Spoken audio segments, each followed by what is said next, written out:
अगर भारत में औरतों को जबरदस्ती चिता पर जलाया जाता था, तो एक सीधा सवाल है, रामायण और महाभारत में इसका एक भी उदाहरण क्यों नहीं?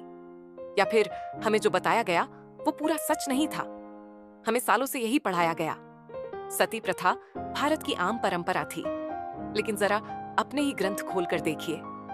रामायण, महाभारत यही हमारे एंट्री लेवल टेक्स्ट्स हैं, जनता को समझाने के लिए लिखे गए ग्रंथ। रामायण में विधवाओं की सूची देखिए। कौशल्या, कैकेयी, सुमित्रा, मंदोदरी। किसने सती की?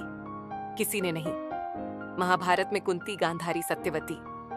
पति के बाद भी राज चलाया गया, निर्णय लिए गए, जीवन जिया गया। अगर सती नियम थी तो ये स्त्रियां अपवाद क्यों हैं? अब सच सुनिए, इतिहास में इच्छा मृत्यु के उदाहरण मिलते हैं, पुरुषों के भी, स्त्रियों के भी। इसे कहा जाता है अनुगमन। जापान में समुराई भी करते थे, लेकिन यह सती नहीं थी। सती का मतलब है पति मरा तो स्त्री को जलना ही होगा। ऐसा कोई आदेश, कोई शास्त्र, कोई उदाहरण नहीं मिलता। अब जरा कहानी का वो पन्ना खोलते हैं जो अक्सर पढ़ाया नहीं जाता।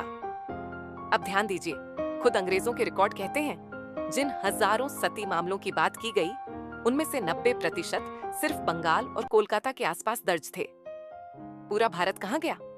राजस्थान, महाराष्ट्र, दक्षिण भारत, खामोशी। और फिर एक कानून पास हुआ, न विद्रोह, न गृहयुद्ध, न व्यापक विरोध, और दावा किया गया, देखो, हमने हजारों साल पुरानी कुप्रथा खत्म कर दी।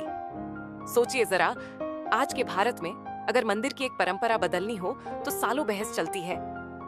तो क्या सच में पूरे भारत की एक भीषण परंपरा एक इतनी आसानी से गायब हो सकती है? या फिर ये कहानी इसलिए बनाई गई ताकि शासन सही ठहराया जा सके?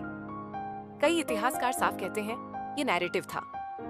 कहानी ये थी, तुम असभ्य हो, हम गोरे तुम्हें सभ्य बनाने आए हैं। मतलब शासन को सही ठहराने का हथियार।